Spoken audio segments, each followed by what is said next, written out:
La plupart des investisseurs immobiliers craignent que l'augmentation des taux d'intérêt entraîne une baisse des prix de l'immobilier. Selon moi, le risque n'est pas là où on l'attend. Et dans cette vidéo, je vais vous présenter la menace principale, menace qui est souvent ignorée, qui pèse sur l'investissement immobilier et comment vous allez pouvoir vous y préparer au mieux. Les taux d'intérêt augmentent.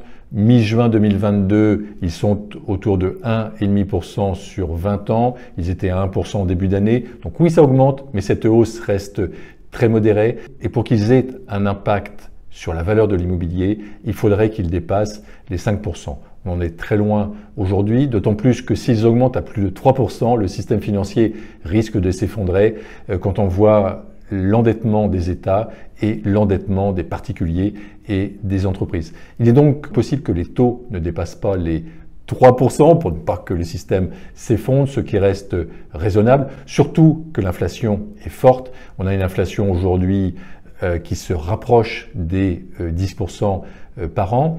Donc les taux d'intérêt réels sont négatifs. Si l'inflation est de 10%, par exemple, avec des taux d'intérêt à 3%, eh bien les taux réels sont à moins 7%. Donc c'est des taux qui sont encore très bas. Pour le moment, il n'y a pas de grand risque au niveau des taux. En revanche, un risque plus important vient de l'intervention des pouvoirs publics sur les loyers.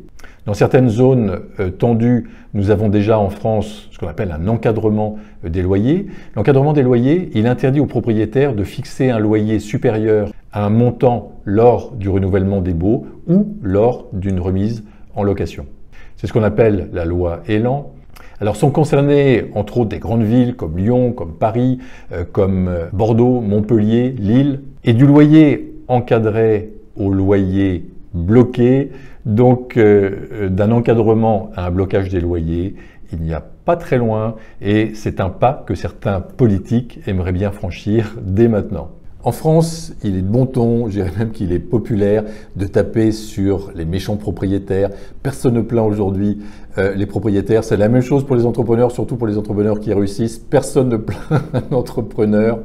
Le véritable risque qui pèse sur l'investissement immobilier aujourd'hui est le risque de blocage des loyers qui vient s'ajouter aux réglementations contraignantes sur la transition énergétique et sur la rénovation des logements, les fameuses classifications F et G qui vont interdire un certain nombre de logements à être mis en location. Si les loyers sont bloqués, les propriétaires ne verront plus d'intérêt à rénover leur logement, ne verront plus d'intérêt à faire des travaux et à continuer à investir dans l'immobilier et une crise de logement peut arriver. Alors que faire? Pour ceux qui sont déjà propriétaires, eh bien, mettez-vous à jour des augmentations des loyers dès maintenant en appliquant l'indice du coût de la construction. Vous pouvez également mettre votre immobilier locatif dans une société commerciale, que ce soit une SARL, une SAS. Alors, bien évidemment, il n'y a aucune certitude aujourd'hui, mais il est possible, même probable, que les investisseurs institutionnels fassent pression auprès des pouvoirs publics. Donc je parle des banques, je parle des assurances, je parle des bailleurs sociaux. Peut-être qu'ils vont faire pression pour qu'ils ne soient pas soumis au blocage donc, des loyers. Donc le fait que vous soyez en société peut-être vous protéger. Autre possibilité, c'est se diversifier et adapter ses actifs immobiliers. Il faut savoir que l'immobilier, c'est très large. Il est peu probable que l'ensemble des secteurs de l'immobilier soient touchés. L'immobilier, c'est l'hôtellerie. L'immobilier, c'est la location courte durée, c'est la location de gîte, c'est l'immobilier de bureau, c'est le coworking, c'est le co-living. De mon côté, j'ai découvert l'hôtellerie grâce à l'immobilier. Aujourd'hui, nous exploitons 4 hôtels avec une très forte rentabilité. Quel domaine de l'investissement immobilier vous appelle? Est-ce que vous vous sentez appelé par le co-living, par le coworking, par l'immobilier de bureau, par l'hôtellerie?